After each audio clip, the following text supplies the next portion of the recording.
നമസ്കാരം. Mind divine വർഷിപ്പിലേക്ക് എല്ലാവർക്കും സ്വാഗതം. ഞാനിന്ന് മനസ്സിന് വല്ലാത്ത വിഷമം തോന്നുമ്പോൾ ചൊല്ലേണ്ട ഒരു മന്ത്രവും അതുപോലെ ഏലക്കയെക്കുറിച്ച് ഒരു കാര്യവുമാണ് പറയുന്നത്.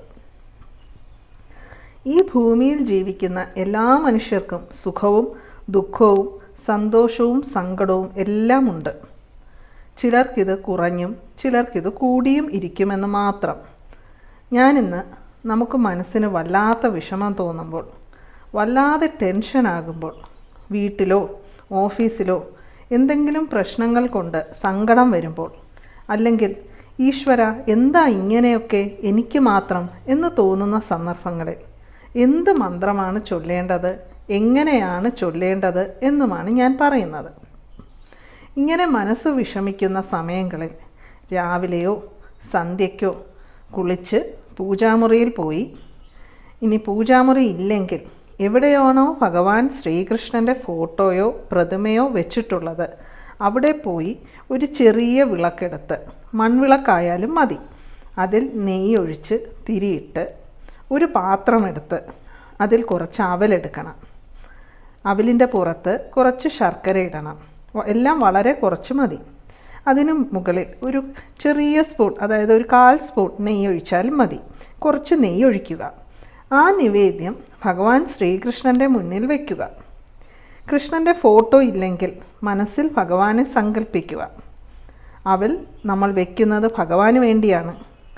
നമുക്കെല്ലാവർക്കും അറിയാം, ഒരു പിടി അവൽ നേദിച്ചാൽ ഭഗവാൻ സന്തുഷ്ടനാകും. നമ്മൾ ഒന്നും തന്നെ ചോദിക്കാതെ നമ്മുടെ മനസ്സറിഞ്ഞ് ഭഗവാൻ നമ്മളെ അനുഗ്രഹിക്കും. ഒന്നും ചോദിക്കാതെ അവലുമായി ചെന്ന സുദാമാവിൻ്റെ കഥ നമുക്കറിയാമല്ലോ. ഭഗവാൻ സുദാമാവിന് എല്ലാ അനുഗ്രഹങ്ങളും നൽകി. ഇനി നമ്മൾ ശർക്കര വെച്ചിരിക്കുന്നത്, ശർക്കര ഗണപതി ഭഗവാന് വേണ്ടിയാണ്. ദേവേന്ദ്രനും പ്രിയപ്പെട്ടതാണ് ശർക്കര. അതിൽ നമ്മൾ നെയ്യ് ഒഴിച്ചല്ലോ. നെയ്യ് ഒഴിച്ചത് നെയ്യിൽ മഹാലക്ഷ്മിയുടെ അംശമുണ്ടെന്നാണ്. അതുകൊണ്ട് തന്നെയാണ് ലക്ഷ്മിക്ക് പ്രിയപ്പെട്ട നെയ്യ് ഒഴിച്ച് ഇവിടെ വിളക്ക് കൊളുത്തുന്നത്. ഇനി നെയ്വിളക്ക് കൊളുത്തി വെച്ച് നമുക്ക് ശ്ലോകം ചൊല്ലാം.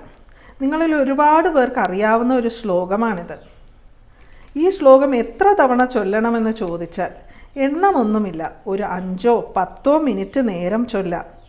5 മിനിറ്റ് ഈ ശ്ലോകം ചൊല്ലുമ്പോൾ തന്നെ നമ്മുടെ മനസ്സിന് വല്ലാത്ത ഒരു സമാധാനം ലഭിക്കും. ഈ ശ്ലോകം ഇങ്ങനെ ചൊല്ലുന്നവർ ചൊല്ലിയതിന് ശേഷം നിങ്ങളുടെ അനുഭവം കമൻറ്റിലൂടെ അറിയിക്കാൻ മറക്കരുത്. കാരണം നിങ്ങളുടെ ഒരു കമൻറ്റ് മറ്റുള്ളവരുടെ ജീവിതത്തിലും സന്തോഷമുണ്ടാക്കാൻ സാധിച്ചെന്ന് വരും. ഒരാളെ സന്തോഷിപ്പിക്കുന്നതും ഒരു പുണ്യമാണല്ലോ.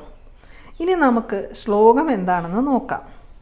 ശ്ലോകം ഇതാണ്: കൃഷ്ണായ വാസുദേവായ ഹരേ പരമാത്മനെ പ്രണതക്ലേശനാശായ ഗോവിന്ദായ നമോ നമഃ. കൃഷ്ണായ വാസുദേവായ ഹരേ പരമാത്മനെ പ്രണതക്ലേശനാശായ ഗോവിന്ദായ നമോ നമഃ. ഇനി ഇതിൻ്റെ അർത്ഥമറിഞ്ഞ് ചൊല്ലുന്നതാണ് എപ്പോഴും നമുക്ക് ഫലം പെട്ടെന്ന് കിട്ടുമെന്നാണ്.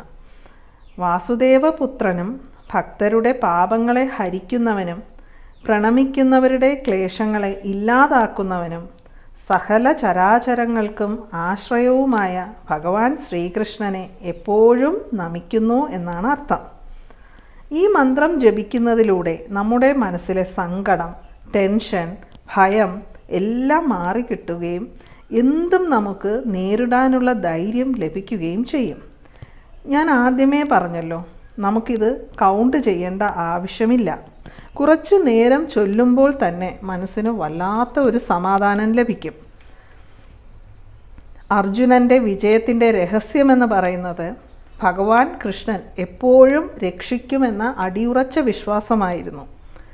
അതുപോലെ നമ്മളും ഏത് വിഷമഘട്ടത്തിലും ഭഗവാൻ കൂടെ ഉണ്ടാകുമെന്ന് അടിയുറച്ച് വിശ്വസിച്ചാൽ ഭഗവാൻ നമ്മളെ രക്ഷിച്ചുകൊള്ളും. വിഷമങ്ങൾ വരുമ്പോൾ മാത്രമല്ല, അല്ലാതെയും നമുക്ക് നിത്യവും ഭഗവാന്റെ മുന്നിൽ വിളക്ക് കൊളുത്തി ഈ മന്ത്രം ജപിക്കാവുന്നതാണ്. ഭക്തിയോടെ ജപിച്ചാൽ വിജയം ഉറപ്പ്. ഈ മന്ത്രം ശ്രീമദ് ഭാഗവതത്തിലെ ഒരു മന്ത്രമാണ്. ഭഗവാന് വെച്ച നിവേദ്യം മന്ത്രജപം കഴിഞ്ഞ് നമുക്ക് കഴിക്കാവുന്നതാണ്. ഇനി മനസ്സിന് എന്ത് വിഷമങ്ങളുണ്ടായാലും ആരോടും പരാതിയും പരിഭവവും പറയാൻ പോകണ്ട. ഭഗവാൻ ഒരു പിടി അവൽ സമർപ്പിച്ച് നെയ്വിളക്ക് കൊളുത്തി ഈ മന്ത്രം ജപിച്ചാൽ മതി. നെയ്വിളക്ക് കൊളുത്തുന്നത് ലക്ഷ്മി സമേതനായി നാരായണനെ ഭജിക്കുന്നതിന് വേണ്ടിയാണ്. നിങ്ങളുടെ വിഷമങ്ങൾ തീർച്ചയായും മാറും. കമൻറ്റിലൂടെ അറിയിക്കാൻ മറക്കരുത്. കാരണം ഞാൻ എപ്പോഴും ഭഗവാനോട് ഇങ്ങനെ പ്രാർത്ഥിക്കാറുണ്ട്. എത്ര ടെൻഷൻ ആയാലും മനസ്സിന് ആ നിമിഷം സമാധാനം കിട്ടും. നിങ്ങളിൽ പലരും ഈ മന്ത്രം ചൊല്ലുന്നുണ്ടാവാം. ഇത് അറിഞ്ഞുകൂടാത്തവർക്ക് ഇനി മുതൽ ചൊല്ലാം. ഇനി ഞാൻ ഏലക്കയെക്കുറിച്ച് ഒരു കാര്യം പറയണമെന്ന് പറഞ്ഞിരുന്നുവല്ലോ. നമ്മൾ ഭഗവാന് ഏലക്കാമാല സമർപ്പിക്കാറുണ്ടല്ലോ. അത് കഴിഞ്ഞ് അടുത്ത ദിവസമോ അല്ലെങ്കിൽ ആ മാല ഫോട്ടോയിൽ നിന്നും തിരിച്ചെടുക്കുമ്പോൾ നമ്മളത് പ്രസാദമായി എന്തിലെങ്കിലും ചേർത്ത് കഴിക്കുകയാണല്ലോ ചെയ്യുന്നത്. ഇപ്പോൾ 27 ഏലക്ക കൊണ്ടാണ് മാല ചാർത്തിയതെങ്കിൽ ആ 27 ഏലക്കായും നമ്മൾ കഴിക്കുകയാണ് പതിവ്. എന്നാൽ ഞാൻ ഈ അടുത്ത ദിവസങ്ങളിലാണ് വളരെ ടെൻഷൻ ഉണ്ടാക്കുന്ന ഒരു വാർത്ത അറിയാനിടയായത്. ഏലക്കയിൽ വളരെയധികം ആരോഗ്യത്തിന് ഹാനികരമായ പെസ്റ്റിസൈഡ്സ് ആണ് ഏലക്കാത്തോട്ടങ്ങളിൽ ഉപയോഗിക്കുന്നത് എന്ന്. ക്യാൻസർ പോലുള്ള രോഗങ്ങൾ ഉണ്ടാക്കാൻ സാധിക്കുന്ന തരത്തിലുള്ള പെസ്റ്റിസൈഡ്സ് ആണ് ഉപയോഗിക്കുന്നത്. അതുമാത്രമല്ല, ഏലക്ക കൃഷിയിടങ്ങളിൽ ക്യാൻസറിൻ്റെ തോത് ഇപ്പോൾ തന്നെ വളരെയധികം മറ്റുള്ള ഇടങ്ങളിലേക്കാൾ കൂടുതൽ ആണെന്നാണ് റിപ്പോർട്ടുകൾ കാണിക്കുന്നത്. നമ്മൾ ഏലക്ക സാധാരണ ഉപയോഗിക്കുമ്പോൾ കഴുകാറ് പോലും ഇല്ലല്ലോ. കൂടുതൽ പേരും അങ്ങനെ തന്നെ പാചകത്തിൽ ഉപയോഗിക്കുകയാണ് ചെയ്യുന്നത്. ഇപ്പോൾ നമുക്കിവിടെ ഭഗവാന് ചാർത്തിയ ഏലക്കാമാല എന്ത് ചെയ്യും അല്ലേ? ഈ കാര്യങ്ങൾ അറിഞ്ഞതിനു ശേഷം ഏലക്ക കഴിക്കാൻ മനസ്സിനൊരു പ്രയാസവുമായി. അങ്ങനെ ഞാനിവിടെ സ്വാമിജിയോട് പോയി ഇക്കാര്യങ്ങൾ പറഞ്ഞപ്പോൾ അദ്ദേഹം എനിക്ക് നമ്മൾ ഭഗവാന് ചാർത്തുന്ന ഏലക്ക എന്ത് ചെയ്യാൻ സാധിക്കുമെന്ന് പറഞ്ഞു തന്നു. ഒരു ഏലക്ക തൊലി കളഞ്ഞ് അതിൽ നിന്നും കുരുവെടുത്ത് ഭഗവാന്റെ പ്രസാദമായി കഴിക്കുക. ബാക്കി ഉണക്കി മിക്സിയിൽ നല്ലതുപോലെ പൊടിച്ച് അത് നമ്മൾ സാമ്പ്രാണി പുകയ്ക്കുന്ന സാമ്പ്രാണി പൊടിയുടെ കൂടെ മിക്സ് ചെയ്ത് വീട്ടിൽ സാമ്പ്രാണി പുകച്ചാൽ മതി. ഔഷധ സാമ്പ്രാണിക്കൂട്ടിൽ ഏലക്കാപ്പൊടി, കറുകയിലപ്പൊടി, അതുപോലെ കൂവള ഇല പൊടിച്ചത്, വെള്ള കടുക് പൊടിച്ചത് ഒക്കെ ചേർക്കാറുണ്ട്. അപ്പോൾ നമുക്കിനി മുതൽ ഭഗവാന് ചാർത്തുന്ന ഏലക്ക സാമ്പ്രാണിയിൽ പുകയ്ക്കാൻ ഉപയോഗിക്കാം. ഓർഗാനിക് ഏലക്ക കിട്ടുന്നവർക്ക് ഈ പ്രശ്നമില്ല. എല്ലാവർക്കും ഈ വീഡിയോ ഉപകാരപ്രദമാകണേ എന്ന് പ്രാർത്ഥിച്ചുകൊണ്ട് നിർത്തുന്നു. വീണ്ടും മറ്റൊരു വീഡിയോയുമായി കാണാം. നന്ദി, നമസ്കാരം.